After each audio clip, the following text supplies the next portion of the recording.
Alhamdulillah wassalatu wassalamu ala Rasulillah Sayyidina wa habibina Muhammadin Abdullah wa ala alihi wa sahbihi wa mawala.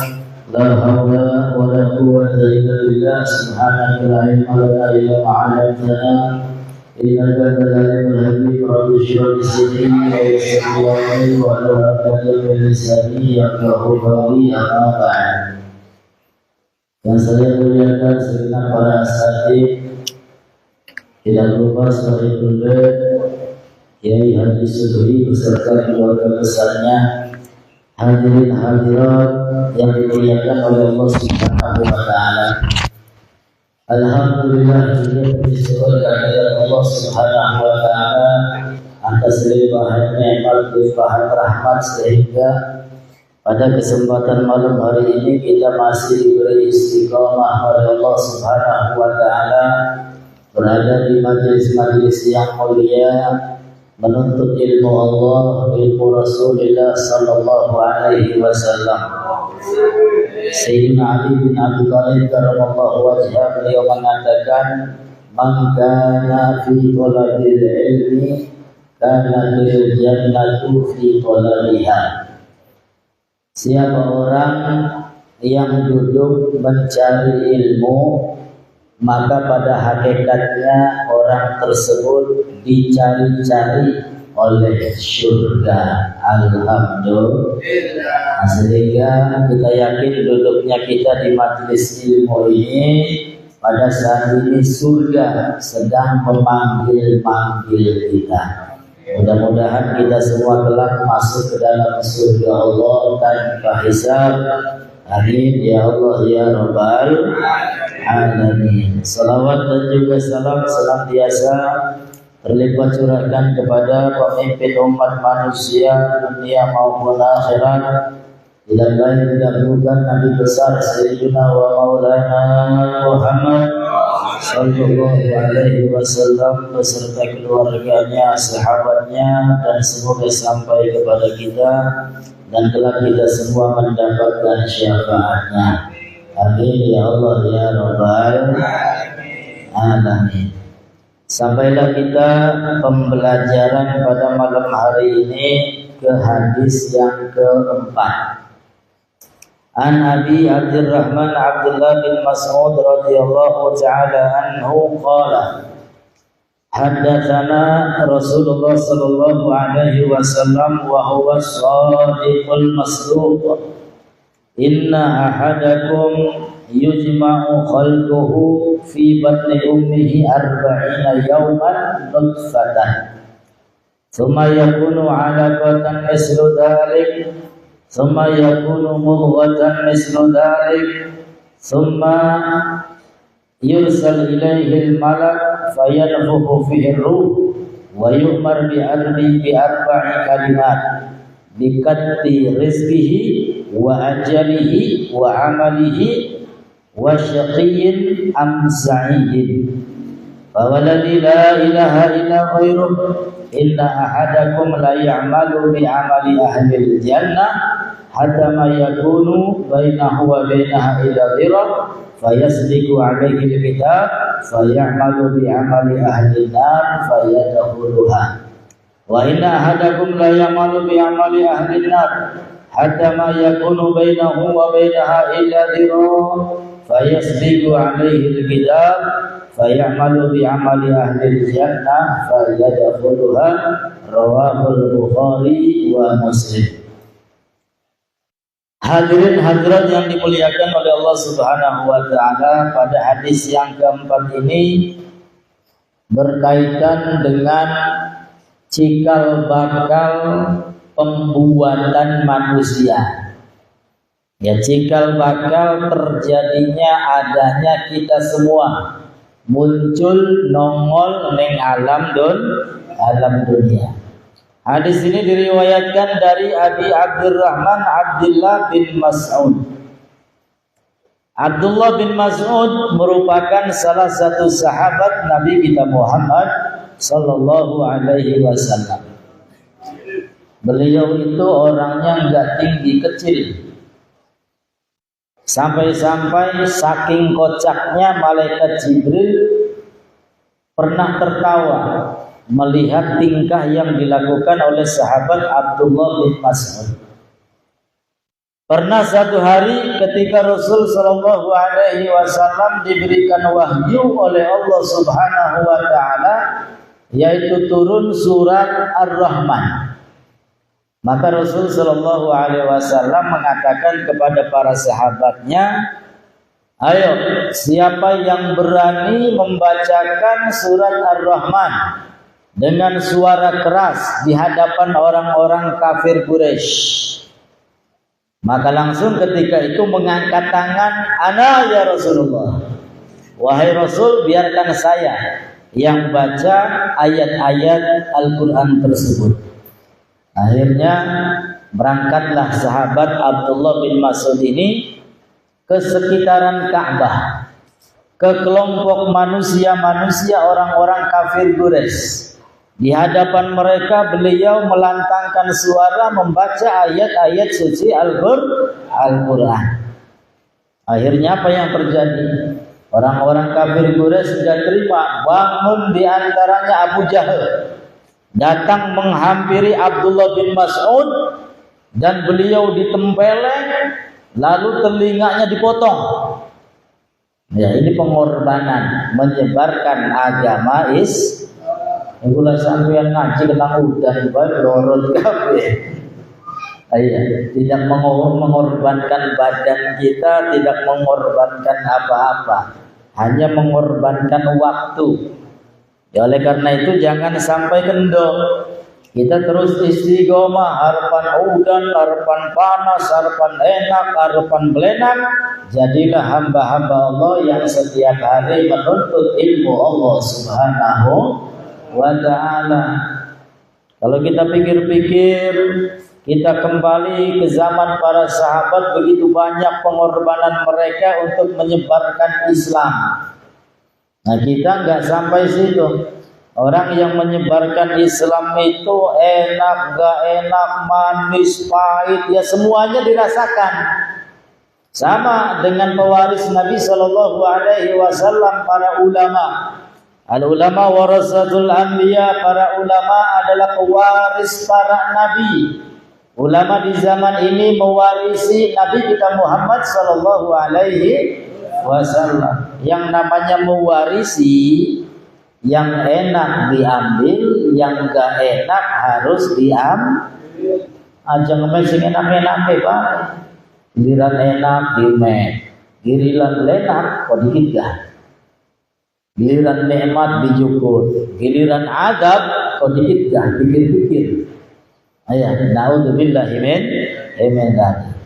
Sehingga ulama yang istiqomah ya seperti itu, enak, belenak, nikmat, beli nikmat. Yang penting senantiasa berada di jalan Allah Subhanahu wa ta'ala. Mereka istiqomah menyebarkan agama Islam. Akhirnya apa? Singkat cerita, sahabat Abdullah bin Mas'ud ini kembali kepada Rasulullah dalam keadaan sedih, dalam keadaan sakit, menangis beliau di hadapan Rasulullah. Datang malaikat Jibril kepada Rasulullah dan malaikat Jibril tertawa. Malaikat Jibril gemuyu dalam tingkah sahabat Abdullah bin Mas'ud. Sampai ditegur oleh Rasulullah, wahai Jibril, anta tadhak wa huwa yabki. Wahai Jibril, kenapa engkau tertawa sedangkan engkau melihat sahabatku pada saat ini menangis? Maka apa jawab malaikat Jibril? Nanti biarkan waktu yang akan menjawab. Engkau akan tahu sendiri kenapa saya ini tertawa. Akhirnya singkat cerita terjadi satu peperangan. Yang mana di dalam perang tersebut Abu Jahal dibunuh oleh sahabat Abdullah bin Mas'ud. Yang namanya sahabat ini kecil orangnya, satu diro dikatakan. Ketika dilihat sudah lempoh ini Abu Jahal, sudah ngap-ngapan mau mati, dinaiki di atas dadanya. Setelah naik di atas dadanya, lalu lehernya dipenggal. Jadi potong bulunya, teman-teman balas dendam. Pengen lagi kita baca Al-Quran, ditabuk, kupingnya ditugel, mungkin balas dendam. tek paneki tek tugel bulune. Wis tugel bulune kupingnya dipotel sekalian. Ya. Akhirnya apa? Kanjeng Nabi baru tahu, oh ini jawabannya. Kenapa malaikat Jibril tertawa ketika melihat sahabat Abdullah bin Mas'ud teraniaya disakiti oleh Abu Jahal. Apa kata malaikat Jibril? Al-udhun bil udhun war-ra'su ziyadah.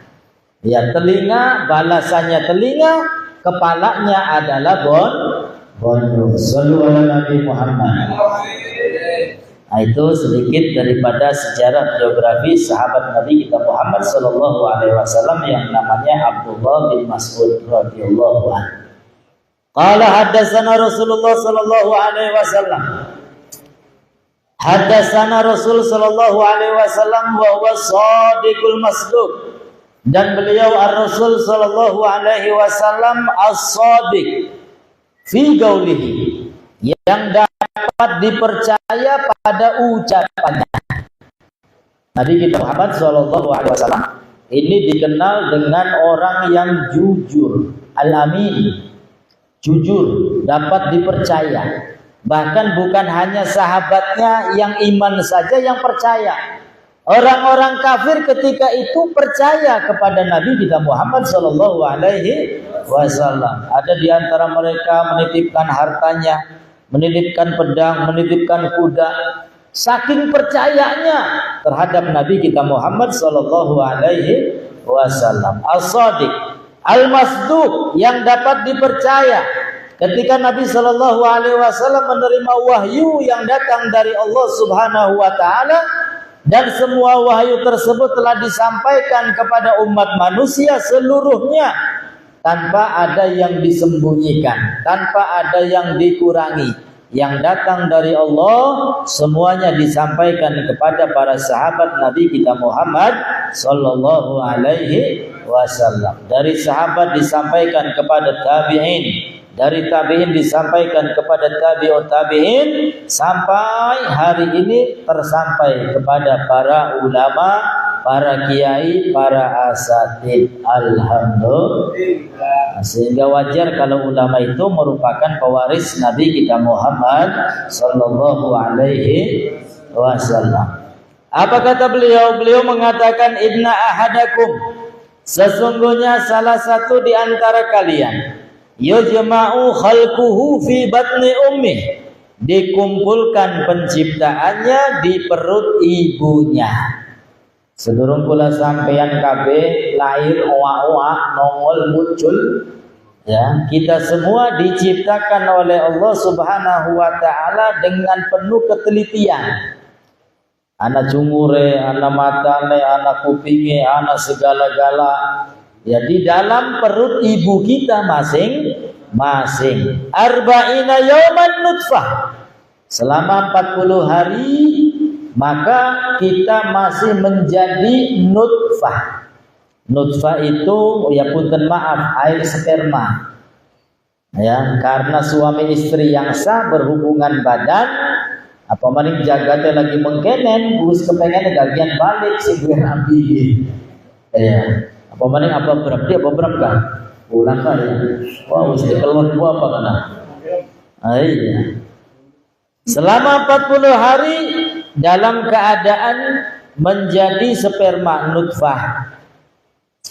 Nah, ini kita semua harus ngacak diri, tidak boleh sombong, tidak boleh angkuh, karena kita diciptakan dari air yang hina.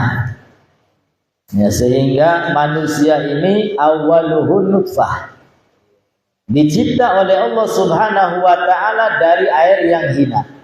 Wa akhiruhu jifah, dan akhir manusia akan menjadi apa? Bangkai. Dicipta dari air mani yang hina dan berakhir menjadi bangkai. Wa ma bainahuma, dan di antara nutfah sampai bangkai lagi urip-uripe, bagian sugi, bagian ganteng, bagian ayu, bagian dhuwur jabatane, ya, kemana-mana membawa sesuatu yang hina. Di dalam perut kita bawa kotoran. Apa yang harus disombongkan bagi umat manusia? mendindi orang, gawa seleh, gawa kotoran. Nah, ya. Yang harus disombongkan apa? Kita tercipta dari air yang hina. Bahkan ketika nanti meninggal dunia akan menjadi bangkai, sing glowing, sing ayu, sing ganteng, sing gagah perkasa, akan menjadi bancakane para ular. Bancakane para ular. Nauzubillah min dzalik. Sehingga jadilah manusia yang tawadhu. Kalau kita menjadi orang yang kaya kelak, kaya yang tawadhu, yang dermawan, yang bergaul sama siapa saja, tidak pandang bulu kayakah miskinkah. Justru orang yang miskin ini ya banyak barokahnya.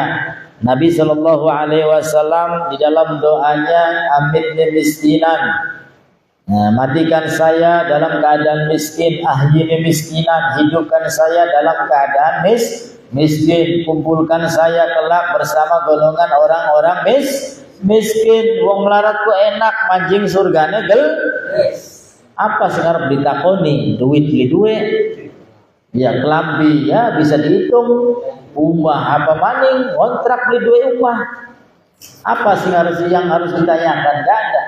Orang yang kaya raya, wow, antrinya panjang ya, apa maning wis sugi medit maning ya, sugi medit, wow, naudzubillah min pendate sugi dermawan nganggo ibadah ya, duniane nganggo ibadah mendekatkan diri kepada Allah ya, beruntung. Mudah-mudahan kita semua kaya dermawan untuk ibadah.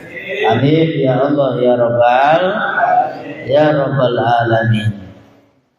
Summa yakunu alaqatan mislu dzalik. Kemudian setelah 40 hari nutfah itu menjadi alaqah, segumpal darah, segumpal daging. Mislu dzalik selama 40 hari juga. 40 dina sperma, setelah itu 40 hari menjadi segumpal daging, segumpal darah. Summa yakunu mudghah mislu dzalik. Kemudian ditambah 40 hari lagi menjadi segumpal daging. 40 tambah 40 80, ditambah 40 120 ya, lumayan suwe kula sampeyan diciptakan ning Gusti Allah. Dari mulai air menjadi segumpal darah, menjadi segumpal daging. Summa yursal ilaihil malak. Kemudian diutus kepadanya malaikat. Fayanfuhu fihi ruh. Lalu malaikat tersebut meniupkan ruh. Jadi 40 hari pertama, 40 hari kedua, 40 hari ketiga belum ada ruhnya, belum ada nyawanya. Setelah 120 hari lebih, baru Allah Ta'ala perintahkan malaikat untuk memberikan nyawa, meniupkan ruh. Wa yu'mar, dan malaikat tersebut diperintahkan bi arba'i kalimat, untuk mencatat 4 kalimat. Apa yang dicatat? Bikatbi rizkihi, dicatat tentang rizkinya. Ya, kalaupun kita bekerja esuk dari bengi, bengi dari esuk, endas dari sikil, sikil dari endas. Kalau pada catatannya segitu, ya segitu. Ya mulane urusan dunia ku aja nemen-nemen. Wis sing penting asal oyeng. Iya, urusan dunia asal gerak. Al harokah barokah pun sing penting. Ya, dengan kita bergerak, insya Allah mendapat keberkahan dari Gusti Allah. Kita boleh di dunia sampai ninggalakan sholat, boleh di duit sampai ninggalakan kewajiban.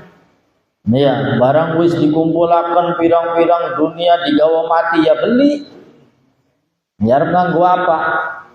Ya, jadi urusan dunia enggak terlalu dipikirkan.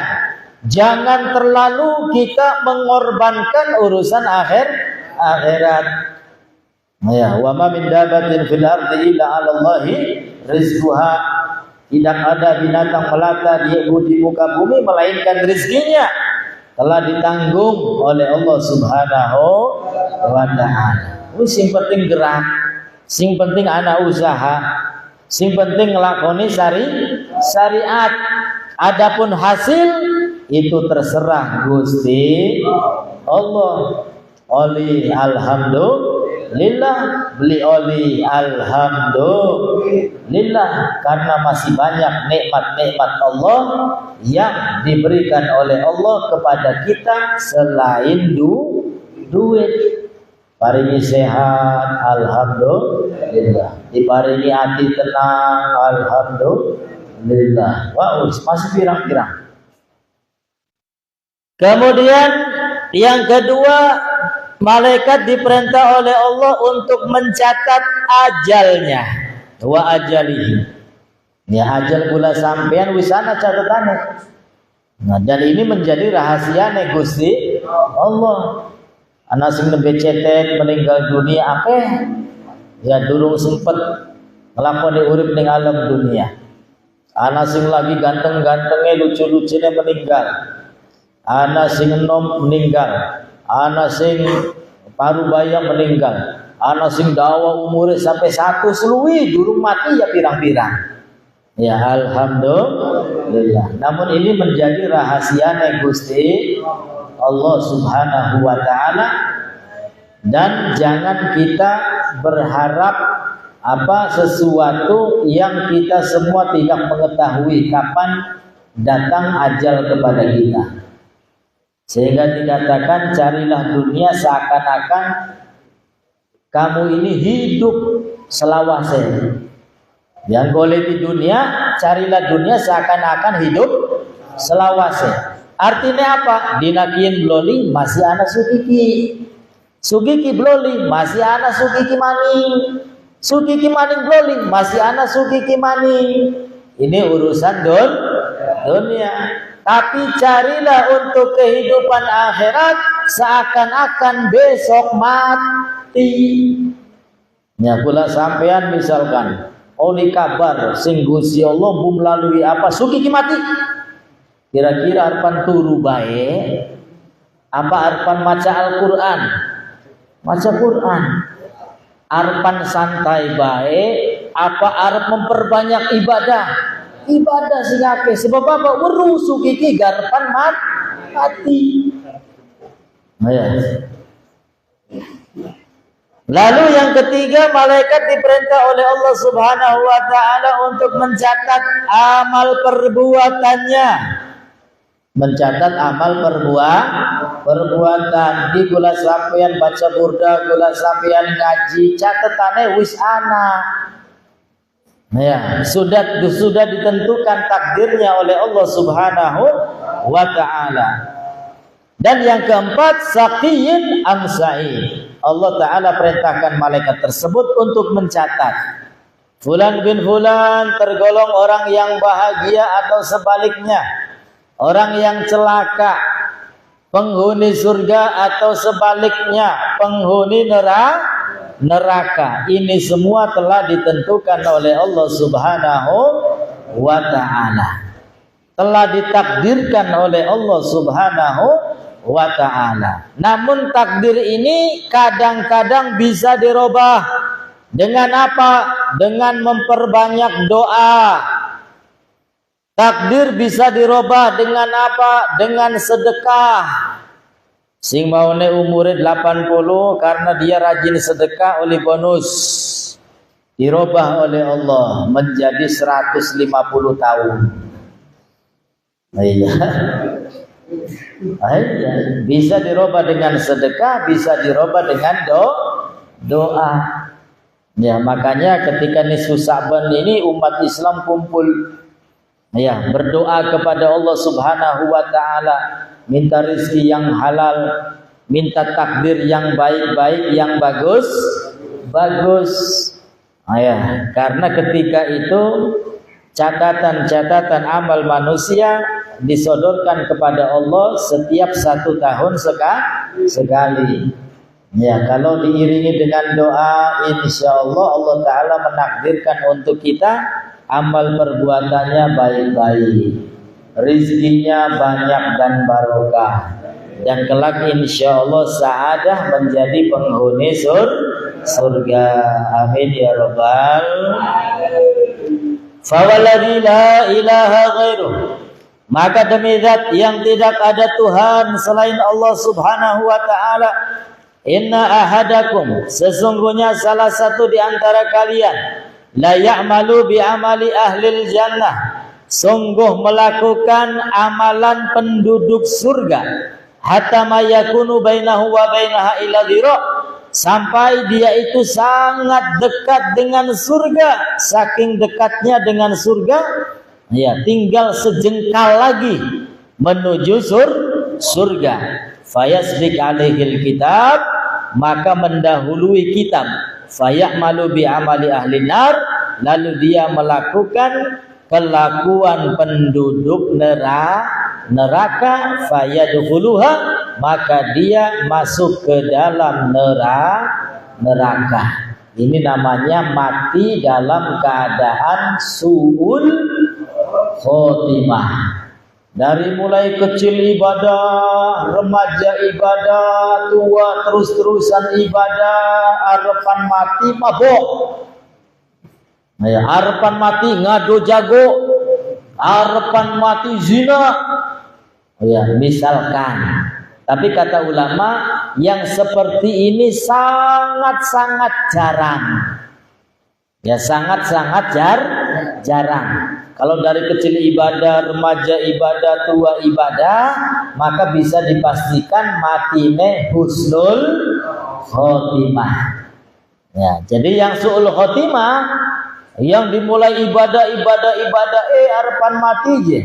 Su'ul khotimah ini jarang terjadi. Kenapa? Saking besarnya rahmate Gusti Allah, saking besarnya kasih sayang Allah Subhanahu wa taala untuk umat manusia.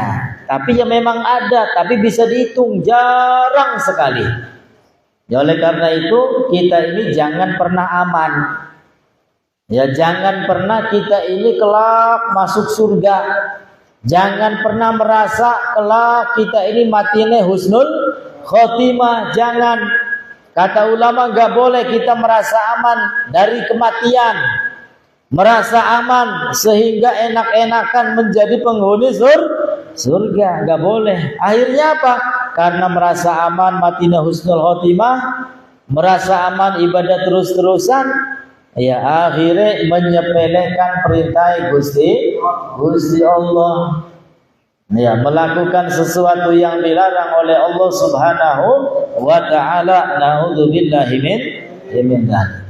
Sehingga yang pertama ini ibadah, harapan mati maksiat. Ini termasuk matinya su'ul khotimah.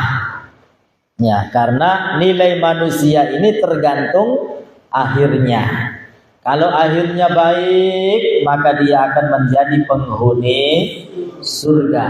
Tapi kalau akhirnya buruk, maka naudzubillah, dia akan masuk ke dalam neraka. Nah, sehingga banyak-banyak berdoa, ya Allah biha, ya Allah biha, ya Allah bihusnil khotimah. Itu ada di dalam Rotibul Haddad. Jangan sampai pernah ditinggal. Isinya doa-doa semua. Yang baik-baik, yang bagus-bagus, kebahagiaan dunia sampai akhirat. Ya Allah biha, ya Allah biha, ya Allah bihusnil khotimah. Sehingga kelak mudah-mudahan kita semua ketika datang ajal menjemput kita dalam keadaan iman Islam, dalam keadaan husnul khotimah. Amin ya rabbal. Wa inna ahadakum la ya'malu bi amali ahli nar, dan sesungguhnya salah satu di antara kalian melakukan amalan dengan amalan penduduk neraka, hatta ma yakunu bainahu wa baina illa dhira', sampai dekat dengan neraka, saking dekatnya sejengkal lagi menuju neraka. Maksiat baik, gawe dosa baik. Ya, saking seringnya maksiat parek wis bari neraka. Fayasbiq alaihil kitab, maka mendahului Alkitab. Fayamalu bi amali ahlil jannah, lalu dia berubah melakukan amalan penghuni surga, fayadkhuluha, dan dia pun masuk ke dalam surga. Ini yang namanya mati dalam keadaan husnul khotimah. Ya, mudah-mudahan kelak kita semua husnul khotimah, matinya dalam keadaan membawa iman Islam. Amin ya Allah ya Rabbal alamin. Nah, sehingga hadirin hadirat yang dimuliakan oleh Allah Subhanahu wa taala, di dalam hadis yang keempat ini begitu banyak pelajaran penting untuk kita semua. Di antaranya adalah jadilah manusia yang selalu tawadhu, selalu merendahkan diri kita di hadapan Allah, rendahkan diri kita juga di hadapan makhluk Gusti Allah. Tidak boleh menjadi hamba-hamba yang angkuh, yang sombong. Jadilah yang tawadhu. Man tawadhu'a rafa'ahu Allah. Siapa yang tawadhu, maka kelak derajatnya diangkat oleh Allah Subhanahu wa ta'ala. Sehingga banyak kisah-kisah, di antaranya orang yang sudah membunuh orang lain sampai 99 ingin taubat, pas ketemu dengan ahli ilmu tapi tidak bijaksana. Wah, dosa kamu ini banyak, taubatnya nggak mungkin diterima oleh Allah. Maka orang tersebut dibunuh lagi saking kesalnya. Pengen taubat, ditoli digawe gampang malah digawe angel. Seperti ini. Gejek status. Akhirnya nggak bosan, dia ingin taubat, cari orang yang lebih bijaksana. Akhirnya dituntun agar taubatnya diterima oleh Allah, maka kamu hijrah dari tempat yang buruk menjadi tempat yang baik, yang banyak orang ibadah kepada Allah. Akhirnya pulang kemas-kemas, hijrah, pindah tempat. Di tengah jalan nyawanya dicabut oleh Allah Subhanahu wa ta'ala. Artinya apa? Belum pernah beribadah sama sekali, tapi hatinya ingin taubat kepada Allah Subhanahu wa ta'ala. Dosanya sudah banyak, manusia 100 manusia mati di tangannya. Ini salah satu bukti besarnya kasih sayang Allah Subhanahu wa ta'ala. Mati, akhirnya rebutan malaikat rahmat, malaikat azab. Kata malaikat azab, ini bagian saya, dosanya banyak, 100 orang mati di tangannya. Lalu kata malaikat rahmat, oh jangan, ini bagian saya, walaupun dosanya banyak, hati kecilnya dia ingin taubat, ingin menjadi orang yang benar. Ya akhirnya apa urusan? Allah Ta'ala mengirimkan malaikat yang lain untuk mengukur. Coba diukur orang tersebut lebih dekat ke tempat yang baik-baik atau lebih dekat ke tempat yang buruk-buruk. Setelah diukur, subhanallah, lebih dekat ke tempat yang bagus-bagus, sehingga orang tersebut masuk ke dalam surga Allah Subhanahu wa ta'ala. Ya, mudah-mudahan amal ibadah kita diterima oleh Allah Subhanahu wa ta'ala, salah dosa kita diampuni oleh Allah Subhanahu wa ta'ala, kelak kita semua husnul khatimah, kumpul bersama Rasul sallallahu alaihi wasallam ala hadiniyah wa lidulillah salihah wa ila hadratin Nabi al-Fatihah. A'udzu billahi minasyaitonir rajim. Bismillahirrahmanirrahim. Alhamdulillahi rabbil alamin. Arrahmanir rahim. Maliki yaumiddin. Iyyaka na'budu wa iyyaka nasta'in. Ihdinas siratal mustaqim. Siratal ladzina an'amta 'alaihim ghairil maghdubi 'alaihim waladdallin. Amin. Rabbi bantuana bil karim wa bil husni bi hurmatin wa inna bi barakati wa mu'amalah min al-bidani. Sallallahu alaihi wasallam Muhammad wa alihi wasallam walhamdulillahi rabbil alamin. Wa lakum Assalamualaikum warahmatullahi wabarakatuh.